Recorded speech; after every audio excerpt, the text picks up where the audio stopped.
Rabbi Nathan, il dit comme ça. Il dit qu'on sait que la Torah, elle s'applique à chaque personne et à chaque époque.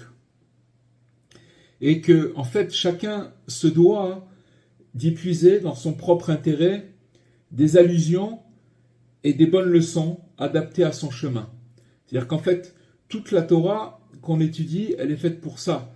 C'est que maintenant, chacun, on est tous dans l'obscurité et que la Torah, elle va nous amener des allusions qui vont, et des leçons aussi, qui vont nous servir à éclairer notre chemin.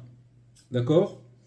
Alors, il découvrira, celui qui fera comme ça, il découvrira par l'exemple, dans l'exemple que nous avons pris, d'accord, l'exemple de Abraham, à quel point le séducteur, au mal, il étourdit à l'aide de ruses, avec ses ruses, tout un chacun, même le plus insignifiant des hommes, afin de le repousser à Dieu ne plaise. Donc on voit que on pourrait imaginer, oui, mais Abraham c'était quelqu'un d'immensément grand et qui a amené la foi sur terre, etc. Et donc c'est normal que le penchant au mal il va s'acharner sur lui. Mais on voit qu'ici que en fait chacun il est touché par cette chose-là.